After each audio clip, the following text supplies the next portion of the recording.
Coba kita lihat, ada ponsel, operasi jarak jauh, dan satelit komunikasi. Kamu mengira ini cuma acara sains di TV, tapi tunggu, gambar di layar berwarna hitam putih. Seorang pria paruh baya berkacamata sedang berbicara. Ini adalah film dokumenter BBC dari tahun 1964. Nama pria itu adalah Arthur C. Clarke. Ya, dia adalah orang yang membantu Kubrick membuat film 2001 A Space Odyssey. Kamu mengeraskan volume suara dan tidak percaya dengan yang kamu dengar. Clarke menggambarkan masa kini seolah-olah dia ada di sampingmu. Jadi, apa sebenarnya yang dia katakan? Sebuah dunia di mana kita bisa langsung mengontak orang lain. Ini mudah. Clarke sedang membahas aplikasi perpesanan. Dia berbicara tentang bagaimana kita akan dapat menghubungi teman-teman kita di mana saja di bumi. Dan bagian terbaiknya, kita tidak perlu tahu di mana mereka berada. Ya, kedengarannya sangat mirip dengan menggunakan smartphone. Mr. Clarke, Anda bahkan tidak perlu tahu nomor teman Anda. Perangkat yang akan mengingatnya untuk Anda. Telepon pada tahun 1960-an belum begitu canggih. Ini adalah masa ketika produsen baru saja mulai beralih dari telepon putar ke tombol tekan.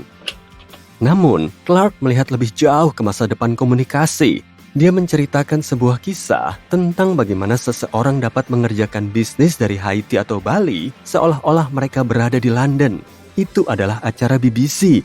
Jadi jangan heran kalau dia menyebutkan ibu kota Inggris. Siapapun yang pernah menggunakan Zoom atau Skype tahu apa yang dibicarakan pria itu. Digital nomad masih sulit dibayangkan 60 tahun yang lalu. Tidak ada cara lain untuk mendapatkan uang selain bekerja dari jam 9 sampai jam 5 sore. Sekarang, kamu bisa membuka laptop dan bekerja dari mana saja di dunia. Selanjutnya, ahli bedah otak di Edinburgh mengoperasi pasien di Selandia Baru. Clarke persis mengatakannya seperti itu. Dia juga benar tentang hal ini. Operasi jarak jauh menjadi nyata pada tahun 2001. Seorang dokter yang berada di New York mengoperasi seorang pasien di Prancis. Bagaimana caranya? Mungkin kamu penasaran. Jawaban singkatnya, robotik. Pernah punya mainan remote control? Nah, prinsip dasarnya sama. Seorang ahli bedah mengendalikan lengan robot yang melakukan operasi. Untuk melakukan hal ini, mereka tidak harus berada di ruang operasi. Mereka bahkan bisa berada di benua lain. Clarke tepat sekali dengan prediksi ini. Tidak perlu mondar-mandir, komunikasikan saja. Kedengarannya seperti slogan iklan ya. Hampir mirip, ini adalah contoh lain bagaimana Clarke melihat segalanya. Baru-baru ini, para pekerja di seluruh dunia terbiasa dengan pekerjaan jarak jauh. Sekarang, mereka menolak untuk kembali ke kantor. Minimal, mereka mau pekerjaan hibrid, yaitu ketika kamu bekerja dari tempat tidurmu selama 4 hari, dan kemudian mampir ke kantor suatu hari untuk menyapa. Hal ini tidak mungkin terjadi di tahun 60-an. Ya, kamu bisa aja tinggal di rumah, tapi kamu tidak akan dibayar. Tapi ini bukanlah akhir dari prediksi Clarke yang menjadi kenyataan. Dia adalah pelopor dalam memprediksi masa depan. Pada tahun 1945, dia menulis sebuah esai berjudul Wireless World. Judul yang hebat ya jika kita memperhitungkan bahwa jaringan Wi-Fi pertama kali muncul pada tahun 1997. Tapi tentang apa esai ini? Tidak banyak, cuma tentang peluncuran satelit komunikasi ke orbit. Tapi tunggu dulu, itu terjadi lebih dari 1 dekade sebelum satelit buatan pertama mulai mengorbit bumi. Mengesankan? Oke, tapi Arthur C. Clarke tidak meramalkan penemuan internet atau semacamnya kan? Oh, jangan sedih, dia juga melakukan itu. Pada tahun 1974, dia menggambarkan sebuah perangkat yang disebut konsol yang akan dimiliki setiap rumah. Bukan, dia tidak sedang membicarakan konsol game. Konsol ini akan memiliki layar TV dan keyboard mesin ketik dan orang-orang akan mendapatkan informasi darinya. Ini komputer desktop kan? Tentu saja, tapi dijelaskan dalam istilah tahun 70-an. Clarke bisa saja menambahkan mouse juga. Toh, dia benar tentang segalanya. Dia juga memprediksi untuk apa PC atau konsol ini akan digunakan, mendapatkan laporan bank, memesan tiket bioskop, dan menelusuri berita. Inilah kegunaan komputer dan smartphone saat ini. Dan bagaimana kita melakukannya? Google Search. Arthur Clarke punya visi tentang seperti apa mesin pencari itu nantinya. Ada nggak sih yang nggak bisa diprediksi oleh orang ini? Dia percaya bahwa kota-kota akan lenyap sama sekali. Kota hanya akan bertambah besar. Bank Dunia memperkirakan bahwa hampir 56% populasi dunia tinggal di kota saat ini. Angka ini akan terus meningkat di masa depan. Maaf Mr. Clarke, prediksi yang ini meleset. Lalu, ada juga prediksinya yang mendekati. Pria ini berbicara tentang replikator. Kedengarannya seperti gadget dari kartun Bugs Bunny. Ya, karena memang begitu. Sebuah mesin yang membuat salinan instan dari segala sesuatu itu agak berlebihan. Tapi nyatanya, kita punya printer 3D saat ini. Meski tidak secanggih replikator Clark, tapi siapa tahu ramalannya ini mungkin akan menjadi kenyataan dalam 1 atau 2 dekade mendatang. Penulis Inggris ini bukanlah satu-satunya pemimpi pada masa itu. Walter Cronkite, pembawa berita TV favorit di Amerika, juga mencoba meramalkan masa depan. Hanya 3 tahun setelah acara Clark ditayangkan di BBC, Cronkite membawakan acara berjudul The 21st Century. Tujuannya untuk menunjukkan kepada pemirsa seperti apa rumah di abad ke-21. Dan dia sangat ahli dalam hal ini.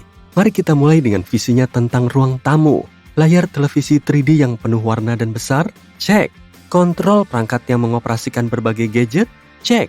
Musik yang diputar dari speaker dengan menekan sebuah tombol? Cek. Oke, mungkin aku salah, tapi apa Cronkite baru saja menggambarkan sistem hiburan rumah masa kini? Sepertinya begitu. Mau contoh lebih banyak? Silakan masuk ke dapur imajiner dari tahun 2001. Piring-piringnya dibuat dari plastik di tempat itu juga. Oke, yang ini mungkin meleset. Tapi kamu masih bisa membeli piring sekali pakai di supermarket. Itu tidak terjadi di tahun 60-an. Selain itu, saat itu, kamu harus membersihkan rumah sendiri atau menyewa bantuan. Nah, Cronkite dan para tamunya berharap hal ini akan berubah. Mereka berbicara tentang robot berskala kecil yang dapat menerima instruksi. Robot-robot ini bahkan bisa diprogram untuk tidak menabrak manusia saat membersihkan rumah. Dan akhirnya, robot-robot kecil ini tidak akan terlihat seperti kita. Kamu mungkin sedang menatap robot penyedot debu di sudut ruangan saat ini. Oke, mari kita bicara tentang bisnis sekarang. Acara ini membayangkan kantor di rumah dengan printer futuristik. Printer ini akan menerima data dari satelit dan mencetak koran. Kedengarannya cukup naif bahkan untuk saat ini. Namun perlu diingat bahwa printer laser pertama muncul setengah dekade setelah acara tersebut ditayangkan.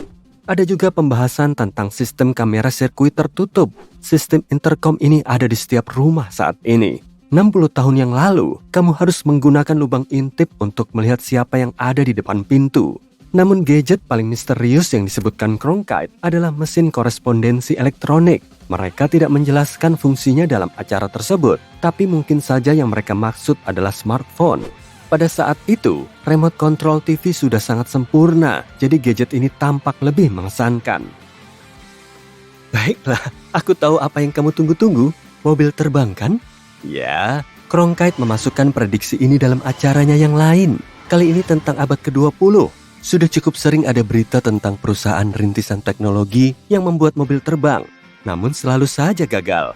Kita cuma masih bisa bermimpi untuk lepas landas dan terbang di atas kemacetan lalu lintas.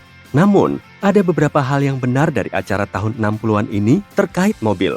Bantal yang mengembang, mereka mungkin mengacu pada kantong udara, tapi istilahnya beda. Cronkite juga meramalkan rem anti-lock brakes. Para produsen mulai memasangnya di mobil beberapa dekade kemudian. Lalu ada cruise control dan sensor gerak. Pelacak jarak ke mobil di depanmu tampaknya sudah umum saat ini. Namun, pada tahun 1960-an, pengemudi hanya bisa memimpikan fungsi seperti itu.